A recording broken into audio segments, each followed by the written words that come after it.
ବର୍ତ୍ତମାନ ଗୋଟେ ଘଟଣା ଘଟିଛି ଯେ କି ବାହାଘର ପରେ ସେ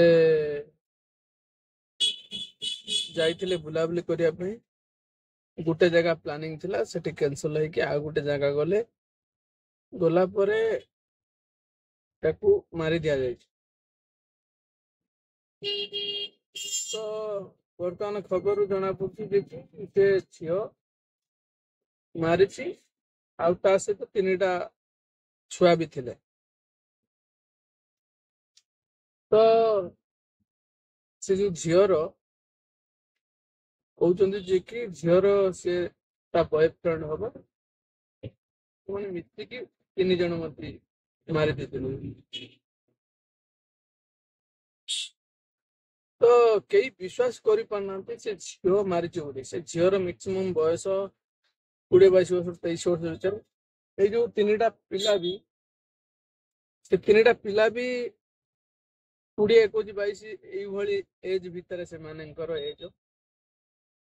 ତ ଇଏ 20, 21, 22 ବର୍ଷର ପିଲା କେମିତିକା ଲୋକଙ୍କୁ ମାରିଦେଲେ। ଗୋଟେ ସେ ବି ଟୋକାଟାକୁ ମାରିଦେଲେ। କାହିଁକି ଏସବୁ ହଉଛି, ତା କାରଣ କଣ? ଯଦି ସେ ଝିଅ ବାହା ହେବାର ଇଚ୍ଛା ନଥିଲା ତ ମାରିବା ପାଇଁ ସାହସ ପାଉଛି, କିନ୍ତୁ ବାପା ମାଙ୍କୁ ଆଗରେ ମନା କରିବା ପାଇଁ ସାହସ କାହିଁକି ପାଉନି? ବର୍ତ୍ତମାନ 2ଟା ପରିବାରର ଜୀବନ ନଷ୍ଟ, ସେ ପିଲାର ଜୀବନ ନଷ୍ଟ, ଇଏ 3ଟା ପିଲାର ଜୀବନ ନଷ୍ଟ, ଇଏ ଝିଅଟାର ବି ଜୀବନ ନଷ୍ଟ। ଏତେ ସବୁ ନଷ୍ଟ କରିବା ପୂର୍ବରୁ ଯଦି କାହାକୁ ଭଲ ପାଉଛ, ଡାଇରେକ୍ଟ କୁହ ନା ଯେ କି ଆମେ ପସନ୍ଦ ନୁହଁ, କି ଆମେ ଏମିତିକା ଝିଅକୁ କି ଝିଅକୁ ଭଲ ପାଉଛୁ କି ପୁଅକୁ ଭଲ ପାଉଛୁ।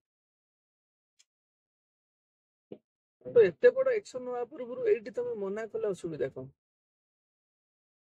ଆଉ 2ର ଯୋଉ ବାପା ମା ଫୋର୍ସ କରୁଛନ୍ତି, ସେମାନଙ୍କର ବି ବହୁତ କିଛି କ୍ଷେତ୍ରରେ, ବହୁତ ଜାଗାରେ ବି ହଉଛି, ବାପା ମା ବହୁତ ପ୍ରେସରରେ କରୁଛନ୍ତି। ତ ଏଇଟା କରିବା କଣ ନିହାତି ଜରୁରୀ କି? ଆମେ ଚେଷ୍ଟା କରିବା ଯେ କି ସେମାନଙ୍କୁ କହିବା, ଯଦି ସେମାନେ ହଁ ମାରିବେ ତାହେଲେ ଆମେ ଆଗକୁ ଯିବା ଦରକାର। ଯଦି ନା ମାରୁଛନ୍ତି ତାହେଲେ ଆମେ କିଛି ନ କରିବା ଦରକାର। ଏମିତିକା ଅନ୍ୟମାନଙ୍କ ଜୀବନ, ମାନେ ବହୁତ ପରିବାରର ସମସ୍ତଙ୍କ ଜୀବନ ନର୍କ ହେଇଯାଉଛି। ବହୁତ ଲୋକଙ୍କୁ ଅସୁବିଧା ହଉଛି। ଗୋଟେ ଗୋଟେ ଭୁଲ ପାଇଁ ସମସ୍ତେ ଫସି ଯାଉଛନ୍ତି। ତ ୟାର କାରଣ କଣ? ୟାର କାରଣ ହେଇପାରେ ଆମ ଜ୍ଞାନ, ବୟସ ହେଇନଥିବା ଯୋଗୁଁ, ଅଣ୍ଡରଷ୍ଟାଣ୍ଡିଂ ନାହିଁ, ବୁଝାମଣା ନାହିଁ। ଏସବୁ ଜିନିଷ ବି ବହୁତ କ୍ଷେତ୍ରରେ ପ୍ରଭାବ ପକାଉଛି। ତା ପାଇଁ ହେଇପାରେ ବହୁତ କିଛି, ସେଥିପାଇଁ ହଉଛି ଏସବୁ ପ୍ରୋବ୍ଲେମ ଚାଲିଛି। ବର୍ତ୍ତମାନ କଣ କଣ କରାଯିବ କଣ ନାହିଁ